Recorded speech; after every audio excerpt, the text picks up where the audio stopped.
So I know I've not done a video in a while.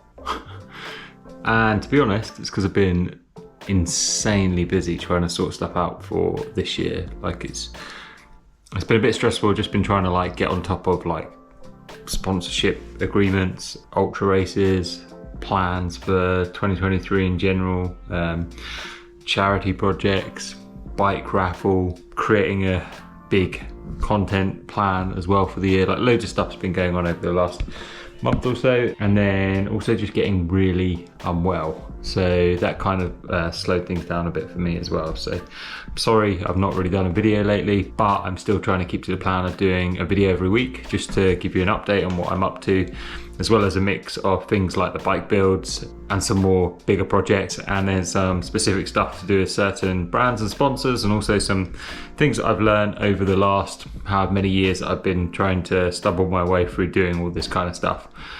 So there's lots of exciting things coming, but for now today, the weather outside is pretty grim, to be honest. I've got to try and tick off 4 hours. I've done a really big week of training. We're sort of counting down towards Atlas Mountains now. I'm flying out at the end of January. Atlas Mountains is a route in Morocco created by my mate Nelson. It's 1,300 kilometers and about 20,000 meters of climbing. It's off-road. I'm going to be taking the Cervélo ZHT-5. I did the first edition of the race in 2020 before the sort of lockdown everywhere, and I took a gravel bike which was good but not good enough for some of the really rough stuff, and I also think maybe my off-road skills were not as good as they are now. There's still room for improvement, of course, but they're definitely better than they were back then. In that edition of the race, I actually crashed out quite badly and really sort of like mucked up my back, and I scratched, I think it was at the third checkpoint, scratched when I realised I'd cracked the rim, and sort of decided it probably wasn't particularly safe to continue riding on that rim. So yeah, that was unfortunate, but I'm quite looking forward to going back and having another crack at it.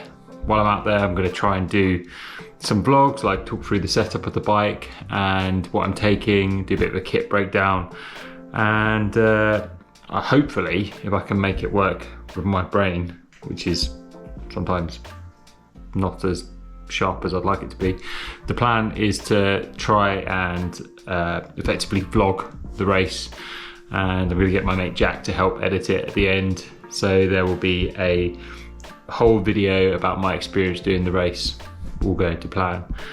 But yeah, for now today I've got to do 4 hours on the bike. As I said, it's pretty grim outside, so I'm going to do a couple of hours indoors to start, and then probably finish and do a couple of hours outdoors afterwards, as the weather seems to be a bit better this afternoon. And I've also got to keep an eye on this chap, which is taking up a lot of my time. You alright, Marshall? You okay? You alright? Be a long day doing some sleeping, right? Been for a walk this morning. Chin. Oh, good boy. Alright, buddy. We had a long walk this morning. You're sleepy. It's a good time for me to get on the turbo. And then we'll have some lunch, and then I'll go and do my other couple of hours. I know. Fed up of bicycles, right? While I am in my little bike room, I wanted to quickly show you this again. It's pretty special. My mate Sammy painted this. I basically turned around to him and said, do what you like. This is a Cervélo T1 aluminium track bike with some really funky aero coach bars on the front and a big chunky pro stem that's, I mean, yeah, you can see the scale of it, it's huge. But lots of people are like, why have you got a track bike? And ultimately, because I just think they're really cool. And this one is incredibly cool.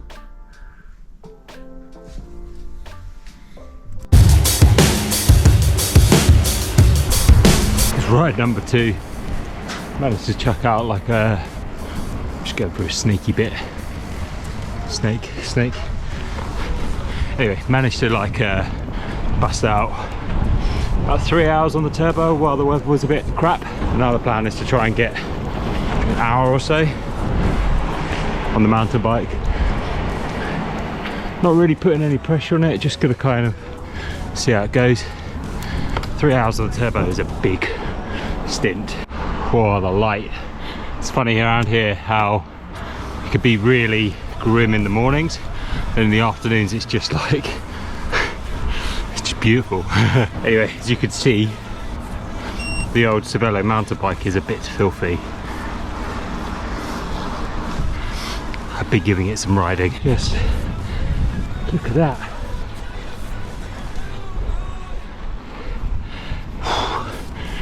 Proper beautiful, that. Oh, so steamy. So now I'm near the top of Thorncliffe, which is this climb I do all the time coming out of my house. Take these off better. But I wanted to say a few things I've noticed in the difference between the Cervélo, the ZHT-5 and the Santa Cruz Highball. So I think, like many people know, both brands, they collaborate on quite a lot of stuff. Reserve Wheels is a great example, which is the wheel brand which a lot of Santa Cruz bikes are spec'd with. There's this like amazing video with Danny McCaskill being challenged to try and destroy one. He does eventually, but it's like genius marketing. So when I went out to the Tour de France, I went to Morzine. I met the people from Reserve. I also met the engineer designer of the ZHT-5. Now, I asked him, what's the bike you're most proud of all the bikes you've done? And he said it's otherwise the R5CX, because it was quite a hard one to get like sign off for, or the ZHT-5. And I was like, why? And he was like, because I wanted to make a bike better than a Santa Cruz. Which I thought was quite funny. He's joking, he's jesting. So anyway, there's a few things I would say I've noticed between them.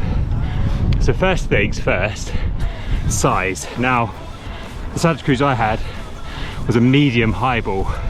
I definitely needed a large. They're both quite aggressive geometries, and something I've learned about mountain biking and mountain bikes, you're normally a size bigger than you are on a road bike. So I ride a 54 on the road, a large mountain bike. So the ZHT-5, first thing we did was we made sure I went for a large. Looks like it's gonna absolutely hone it down. Might get wet. Obviously with that in mind, it's kind of hard to give an exact like-for-like comparison, because at my height, I'm 5'11", on a good day 6 foot. I would argue that the Cervélo feels like it handles better, but that could also come into the fact that it's a better fitting bike for me. The things I have done that are the same between them is I've got the same width handlebars, cut them down, same rise on them, all that sort of stuff. Different brand. The Santa Cruz had Hope ones, I've gone for Pro, the 3.5s or something like that for this one. Got the same seat post, same saddle, same wheels, same tyres. I even transferred the forks over, the Fox 34s, factory 34s that I had on the Santa Cruz. I put them straight on the Cervélo. And yeah, I mean, if I'm talking honestly, I feel like the Cervélo is a better fit for me more than anything. It definitely feels lighter. Whether that could be in my head, I'm not sure, but it feels as though it's a lighter bike. It also feels a bit better in terms of power transfer, but same thing, that could equally be in my head. The thing to mention though, they are designed by separate designers. Believe it or not, they are designed by separate designers. I know a lot of people probably think that Santa Cruz designed the Cervélo, but they are in fact designed by different people.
were. But yeah, I'm only doing like an hour or so on the road. 1 second, he's changed gear. It's quite likely you're watching this and you're wondering, why am I riding a mountain bike on the road? And basically it's just time on the bike.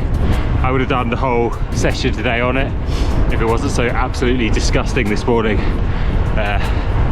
Hour on the bike is better than anything.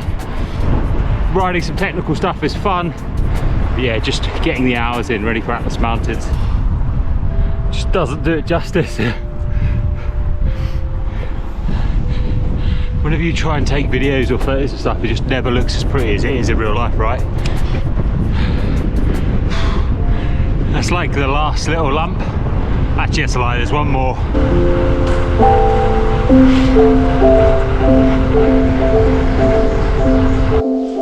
That's it. I mean, it is a pretty cool looking bit of kit, right? Fox Factory 34s on the front, Protharsis, bars, stem. This is a Lev dropper post. Some prototype wheels from Parcours, XTR group set. Tailfin bag in the middle there. Really, really neat. I'm going to do a proper like spec check video on this bike. Probably this week or next week or something. But yeah, I thought I'd give you a little teaser of it in all its muddy gloriousness. I've got to finish this ride before the rain really comes now. So back home, Marshall is chilling with his Kong. Is that nice? Nice? Anyway, for those that wanted to know, as I said, this video is a bit more about what's been going on. As I say, I've just been doing a lot of training and being ill. So this week, I have done 18 hours of riding, about 600k, and 826 TSS. So TSS is training score something, training big stuff. So yeah, big week. Next week I've got a nice rest day tomorrow, which I'm really looking forward to, and then 3 big days on the bike, and then it's kind of then starting to go down to taper mode, ready for Atlas Mountains. Thank you for watching this video. I hope you have found this somewhat useful as a bit of an insight, and I'll see you for the next one. Cheers.